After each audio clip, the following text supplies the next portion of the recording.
الحمد لله رب العالمين والصلاة والسلام على رسوله الكريم أما بعد فأعوذ بالله من الشيطان الرجيم بسم الله الرحمن الرحيم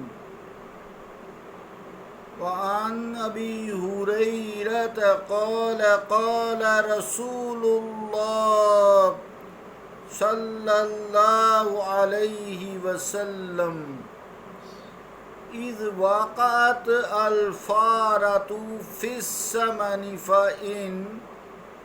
فإن كان جامدا فألقوها وما حولها وإن كان مائعا فلا تقربوا رواہ احمد ابو داود رواہ دارمی عن ابن عباس صدق اللہ و صدق رسولہ الکریم۔ عزیزان گرامی قدر، السلام علیکم ورحمۃ اللہ وبرکاتہ۔ حدیث پاک کا ترجمہ یوں ہے، روایت حضرت ابو ہریرہ سے فرماتے ہیں، فرمایا رسول اللہ صلی اللہ علیہ وسلم نے کہ جب چوہا گھی میں گر جائے تو اگر گھی جمع ہوا ہے تو چوہا پھینک دو، اور وہ جو اس کے آس پاس ہے اسے پھینک دو، اور اگر پتلا ہو گھی تو اس کے قریب نہ جاؤ۔ احمد، ابو داود، دارمی عن ابن عباس۔ اللہ اور اس کے رسول کا قول سچا ہے۔ عزیزان گرامی قدر، گھر میں چوہے کے کسی برتن میں گھی والے میں خاص طور سے گر جانا اور مر جانا عام سی بات ہے۔ گوداموں میں خاص طور سے دکانوں میں ایسا ہو جاتا ہے۔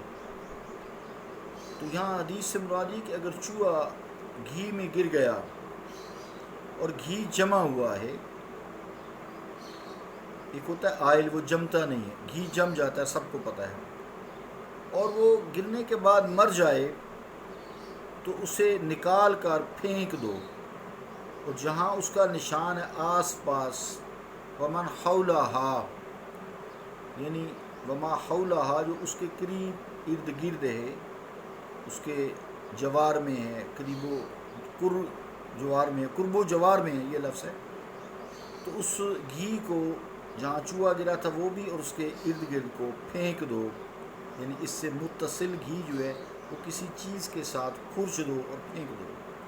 اب اگر چوہا زندہ نکلا ہے تو پاک ہے۔ بعض علماء کرام نے اس کے معنی یہ کیے ہیں کہ اس کو کسی طرح بھی کھرچے ہوئے تیل کو استعمال میں نہ لو، اس کو پھینک دو۔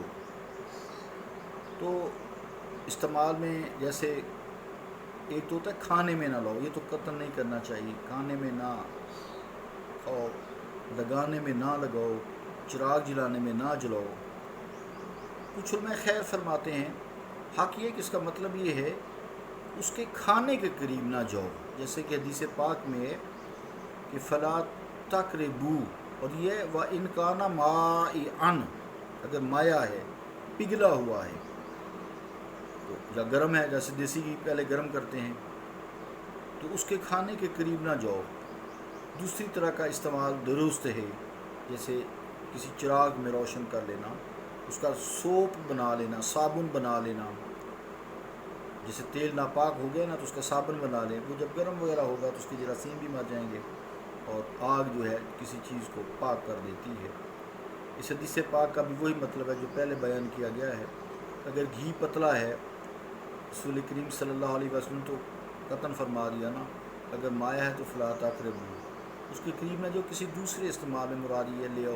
حدیث سے پاک کی وسعت بڑی ہے، اس لیے علماء کرام فرماتے ہیں کہ پتلا گھی ہے یا دودھ ہے تو اسے پاک کرنے کا ایک طریقہ، بے شمار طریقے ہیں۔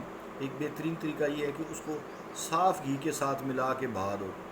اب اس میں بھی حضور کریم علیہ الصلوۃ والسلام ہمیں حکمتیں بتاتے ہیں، علماء خیر حکمتیں بتاتے ہیں کہ کہ وہ اس طرح ہوگا کہ جب صاف گھی ناپاک کے ساتھ بہے گا تو پاک بھی ہو جائے گا. دوسری اگر اس میں کوئی جراثیم ہیں تو وہ تھوڑی مقدار میں ہو جائیں گے.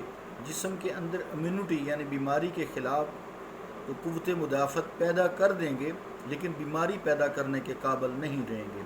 جیسے آپ سب لوگ جانتے ہیں کہ پولیو کے ڈراپ سارے گھروں میں، یہ میں اس لیے مثال دے رہا ہوں، سارے گھروں میں لوگ بچوں کو پلواتے ہیں. اب تو گھر گھر آ کر پلاتی ہے حکومت تاکہ پولیو کو دنیا سے ختم کر دیا جائے، اس ڈریڈ فل ڈیزیز کو، ساری عمر کی معذوری کو ختم کر دیا جائے.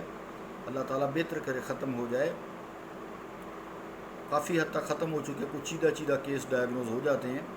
تو اس میں یہ ہوتا ہے کہ وہ جو جراثیم ہیں ان کو اس طرح اٹینویٹڈ کیا جاتا ہے، اس طرح کمزور کیا جاتا ہے کہ وہ بیماری تو پیدا کرنے کے قابل نہیں رہتے لیکن جسم کو اس کے خلاف، پولیو کے خلاف قوت مدافعت پیدا کرنے پر اکساتے ہیں. اس کی دوسری مثال یہ ہے کہ حدیثوں میں آتا ہے کہ اگر کوئی چیز سالڈ ہے گر جاتی ہے، جیسے روٹی کا نوالا ہے، تو اگر تمہارے پاؤں میں بھی گر گیا، کھاتے ہوئے نیچے گر گیا ہے تو اس کو جھاڑ کر پھونک کر کھا لو. اس سے مراد یہ جو جراثیم بہت زیادہ ہے وہ تو تمہارے پیٹ میں نہیں جائیں گے، جو تھوڑے سے جراثیم جائیں گے تو وہ جو ہے تمہیں فائدہ دیں گے.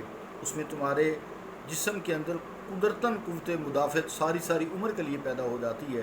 اسی طرح حضور کریم علیہ الصلوۃ والسلام کا فرمان ہے کہ ایک برتن میں کھو، اپنے منہ کے آگے سے کھو.